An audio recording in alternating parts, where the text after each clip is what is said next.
আসসালামু আলাইকুম, কেমন আছো সবাই? আশা করি আল্লাহর রহমতে ভালো আছো। আজকের এই ভিডিওতে আমি একটি গুরুত্বপূর্ণ ডায়লগ নিয়ে আলোচনা করব। ডায়লগটির টপিক হচ্ছে অ্যান্টি ডিসক্রিমিনেশন স্টুডেন্ট মুভমেন্ট 2024 অথবা কোটা রিফর্ম মুভমেন্ট অথবা জুলাই রেভলিউশন। যে কোনো নামে এই ডায়লগটি আসতে পারে, একটা নাম অবশ্যই আসবে। হ্যাঁ, তোমরা যে নামেই আসুক না কেন, আমি আজকে যে আলোচনাটা করব এই আলোচনাটা লিখে দিলে তোমার হয়ে যাবে। এটা আমি অত্যন্ত সহজভাবে লিখেছি। হ্যাঁ, অত্যন্ত সহজভাবে, যাতে তোমরা অ্যান্সার করে আসতে পারো। অনেক কঠিন করে পড়ে পরীক্ষায় অ্যান্সার না করতে পারলে কিন্তু কোনো লাভ নেই, তাই না? তাহলে এই বিষয়টা একটু সবাই আবার একটু টপিকটা দেখি। Anti discrimination student movement 2024। Anti discrimination মানে বৈষম্য বিরোধী, স্টুডেন্ট মানে ছাত্র, মুভমেন্ট মানে আন্দোলন। তাহলে বৈষম্য বিরোধী ছাত্র আন্দোলন 2024 ইন বাংলাদেশ। বাংলাদেশ এই কথাটাও মানে কোশ্চেনে কিন্তু থাকবে। অথবা দেখো, quota reform movement. Quota reform মানে কি? পুনর্গঠন, আন্দোলন, মুভমেন্ট মানে আন্দোলন। অথবা জুলাই রেভলিউশন। জুলাই রেভলিউশন মানে বিপ্লব, মানে জুলাই বিপ্লব। হ্যাঁ, যে কোনোভাবেই কিন্তু একটা বিষয় নিয়ে এভাবে আসতে পারে। আচ্ছা, যাই হোক, আমি আলোচনায় যাওয়ার আগে একটু কোশ্চেনটা দেখতে চাই যে কিভাবে আসতে পারে। কোশ্চেন বিভিন্নভাবে আসতে পারে, তো আমি একটা কোশ্চেন এখানে সেট করেছি, সেই কোশ্চেনটা একটু দেখে নিই। দেখো, যেমন write a dialogue between you and your friend about the anti discrimination student movement 2024 in Bangladesh. তার মানে রাইট এ ডায়লগ, একটি ডায়লগ লেখো between you and your friend, তুমি এবং তোমার বন্ধুর মধ্যে, about the anti discrimination student movement 2024 in Bangladesh. বৈষম্য বিরোধী ছাত্র আন্দোলন 2024 ইন বাংলাদেশ, বাংলাদেশের। আবার জুলাই রেভলিউশন দিয়েও কিন্তু আসতে পারে। অ্যাবাউটের পর শুধু জুলাই রেভলিউশন আসলো ইন বাংলাদেশ, এরকম আসতে পারে। আবার আসতে পারে কি, কোটা রিফর্ম মুভমেন্ট, এরকম আসতে পারে। যেভাবেই আসুক তোমরা বুঝে কিন্তু অ্যান্সার করবে। আশা করি কোশ্চেন নিয়ে তোমাদের কোনো সমস্যা থাকার কথা না। হ্যাঁ, তবে আবার দেখো, এখানে নাম উল্লেখ করে দিতে পারে, রহিম এবং করিম এরকম, বা যে কোনো নাম উল্লেখ করতে পারে সাপোজ দিয়ে। হ্যাঁ, সেটাও কিন্তু একটু লক্ষ্য রাখবে। যাই হোক, এখন আলোচনায় চলে যাই। চলো একটু দেখি, মনোযোগ সহকারে তোমরা একটু দেখো। প্রথমে আমি মাইসেলফ মানে নিজে নিজে, ইউ অ্যান্ড ইয়োর ফ্রেন্ড বলছে কোশ্চেনে, তাহলে মাইসেলফ এবং রহিম, আমি এবং আমার বন্ধু রহিম, দুইটা নাম এখানে সেট করেছি। মাইসেলফ মানে নিজে নিজে এবং রহিম। শুরুটা ডায়লগে বিভিন্নভাবে করা যায়, তো আমি একটা সহজভাবে শুরু করেছি। আমি জানি আসলে বুঝতে পারছি না তোমাদের কেমন লাগবে, তো কমেন্টস করে জানাও যে আসলে শুরুটা কেমন হয়েছে। যেমন মাইসেলফ, হ্যালো দিয়ে শুরু করলাম, হ্যালো রহিম। রহিম বলতেছে হাই, হাউ আর ইউ, তুমি কেমন আছো? আমি আবার বলতেছি মাইসেলফ, আমি বলতেছি আই এম ফাইন, আমি ভালো আছি, থ্যাংক ইউ, অ্যান্ড ইউ, তোমাকে ধন্যবাদ, এবং তুমি কেমন আছো? অ্যান্ড ইউ মানে তুমি কেমন আছো। রহিম বলতেছে আই এম অলসো ফাইন, আমিও ভালো আছি, থ্যাংক ইউ টু, তোমাকেও ধন্যবাদ। এখন মাইসেলফ, এই জায়গা থেকে এটা লক্ষ্য করো। মাইসেলফ, এখন আমি দেখো জিজ্ঞেস করতেছে, ডু ইউ নো দ্যাট, তুমি কি জানো যে, হ্যাঁ, the topic of anti discrimination student movement 2024। হ্যাঁ, তো বিষয় হচ্ছে topic of the anti discrimination student movement 2024, মানে বৈষম্য বিরোধী ছাত্র আন্দোলন 2024-এর বিষয়টি ইজ ভেরি ইম্পর্টেন্ট, খুব গুরুত্বপূর্ণ, in the upcoming SSC or HSC examination. হ্যাঁ, সামনে যে এসএসসি এবং এইচএসসি পরীক্ষা আসছে, সেই পরীক্ষায় এই যে অ্যান্টি ডিসক্রিমিনেশন স্টুডেন্ট মুভমেন্টের বিষয়টা কিন্তু খুবই গুরুত্বপূর্ণ, এটা কি তুমি জানো? এরকমভাবে আমি ওকে জিজ্ঞেস করেছি।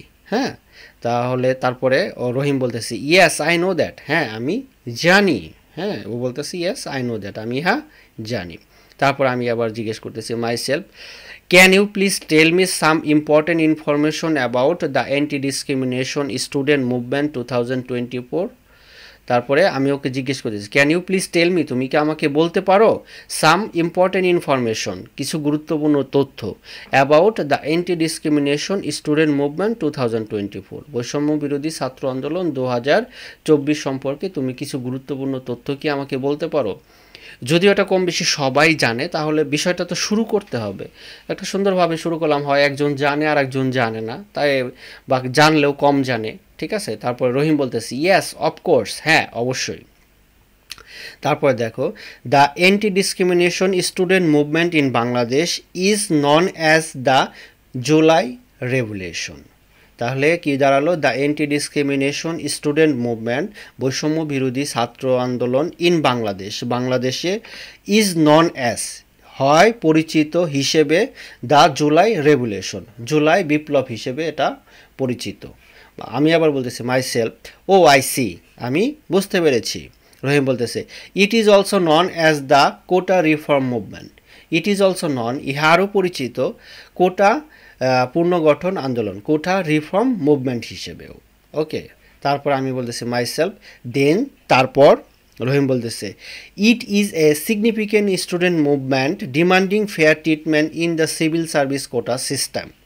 ইট is a significant student movement, ইহা হয় একটি তাৎপর্যপূর্ণ ছাত্র আন্দোলন, ডিমান্ডিং মানে দাবি করে, ফেয়ার ট্রিটমেন্ট ন্যায্য আচরণ, in the civil service quota system, civil service মানে কি, সরকারি চাকরিতে, তাই না, কোটা পদ্ধতিতে একটা ন্যায্য আচরণ দাবি করে, এটাই ছিল এটার তাৎপর্য, তাই না। The it is a significant student movement demanding fair treatment in the civil service quota system. তা মাইসেলফ আমি বলতেছি, ও আই নো, আমি জানি, what was its main aim, what was its main aim, ইহার প্রধান লক্ষ্য কী ছিল? রহিম বলতেছে its main aim was to reform the quota system in the civil service, its main aim, ইহার প্রধান লক্ষ্য, ওয়াজ ছিল, টু রিফর্ম মানে পুনর্গঠন করা, দ্য কোটা সিস্টেম কোটা পদ্ধতি, ইন দ্য সিভিল সার্ভিস সরকারি চাকরিতে। তারপরে মাইসেলফ আমি বলতেছি, ও আই সি, হ্যাঁ, ও আই সি, আমি বুঝতে পেরেছি। রহিম বলতেছে it was a landmark in the history of Bangladesh, it was a landmark in the history of Bangladesh, বাংলাদেশের ইতিহাসে এটা একটি বৈপ্লবিক বিষয় আর কি, ঠিক আছে। It was a landmark in the history of Bangladesh. তারপর মাইসেলফ আমি বলতেছি when was the movement officially formed, when মানে কি, কখন, ওয়াজ দ্য মুভমেন্ট আন্দোলন গঠিত হয়েছিল, অফিসিয়ালি আনুষ্ঠানিকভাবে, ফর্মড মানে গঠিত হয়েছিল। রহিম বলতেছে this movement was officially formed on July 1, 2024, this movement এই আন্দোলন ওয়াজ অফিসিয়ালি ফর্মড কি আনুষ্ঠানিকভাবে গঠিত হয়েছিল অন জুলাই 1, জুলাইয়ের 1 তারিখ 2024, 2024 সালে। মাইসেলফ আমি বলতেছি দেন, তারপর। রহিম বলতেছে দ্য স্টুডেন্টস অফ বাংলাদেশ, বাংলাদেশের ছাত্রছাত্রীবৃন্দু, বট আউট দ্য প্রসেশন, মিছিল বের করেছিল, ইন দ্য ডিফারেন্ট প্লেসেস বিভিন্ন জায়গায়, অফ দ্য কান্ট্রি দেশে, and the police fired on the procession, এবং পুলিশ কি করছে, ওই মিছিলে গুলি করেছিল। আমি আবার কোশ্চেন করেছি myself, what happened after the police opened fire on the procession, what happened কি ঘটেছিল, after the police open fire on the procession, হ্যাঁ, মিছিলে যখন পুলিশ মুক্ত গুলি করেছিল তখন তারপরে কি ঘটেছিল? রহিম বলতেছে Abu Sayed, Mir Mugdho and many other students and people were martyred, Abu Sayed এবং মীর মুগ্ধ এবং অন্যান্য অনেক ছাত্র এবং লোকজন শহীদ হয়েছিল। মাইসেল বলতেছে দেন, তারপর। রহিম বলতেছে অন আগস্ট 5, 2024, আগস্টের 5 তারিখ 2024, the movement played a crucial role in a large uprising that lead to the fall of the former fascist prime minister Sheikh Hasina. On the August 5, 2024, 2024 সালের আগস্টের 5 তারিখে the movement played a crucial role, হ্যাঁ, এই আন্দোলনটা একটি চরম পর্যায়ে পৌঁছে গিয়েছিল, হ্যাঁ, এবং ব্যাপক আকার ধারণ করেছিল, যা former fascist prime minister Sheikh হাসিনাকে, স্বৈরাচারী প্রধানমন্ত্রী শেখ হাসিনাকে পতন ঘটিয়েছিল। তারপরে মাইসেলফ বলছে thank you very much for your good information, তোমার গুরুত্বপূর্ণ তথ্যর জন্য, ভালো তথ্যর জন্য তোমাকে ধন্যবাদ। So we can say that, আমরা বলতে পারি যে this movement symbolize the power of youth, এই আন্দোলনটা প্রতীকীভাবে যৌবনের শক্তি, হ্যাঁ।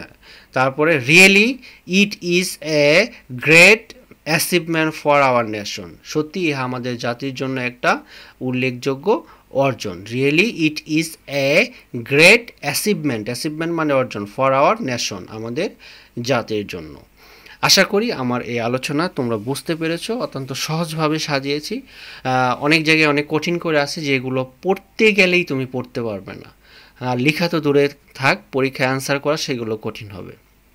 এর থেকেও তুমি আর একটু কম করেও লিখতে পারো, কিন্তু আমি চাই তোমরা পরীক্ষা আসলে যাতে অ্যান্সার করে আসতে পারো, সে যেরকমই স্টুডেন্ট হও। হ্যাঁ, যাই হোক, আলোচনাটা কেমন লাগলো কমেন্টস করে জানাও, আমার বোঝানোর ক্যাপাসিটিটা কেমন সেটাও জানাও, যাতে আমি যদি এরকম না হয়ে অন্যরকম হলে ভালো হয় তাহলে আমি চেঞ্জ করব আমার বোঝানোর ক্যাপাসিটিটা। যাই হোক, কমেন্টস না করলে কিন্তু আমি ভিডিওটা যেভাবে করছি এভাবেই করব, তাহলে চেঞ্জ আনতে পারবো না। তোমরা কমেন্টস করে একটু জানাতে পারো। যাই হোক, সবশেষে সকলকে ধন্যবাদ জানাচ্ছি, থ্যাংক ইউ ভেরি মাচ। এবং চ্যানেলটা সাবস্ক্রাইব করে পাশে থাকতে পারো, ভবিষ্যতে কোনো ভিডিও কিন্তু তোমার কাজে লাগলেও লাগতে পারে। সবাই ভালো থাকবে, সুস্থ থাকবে, প্রত্যাশায় আজকের মতো বিদায় নিচ্ছি। আসসালামু আলাইকুম।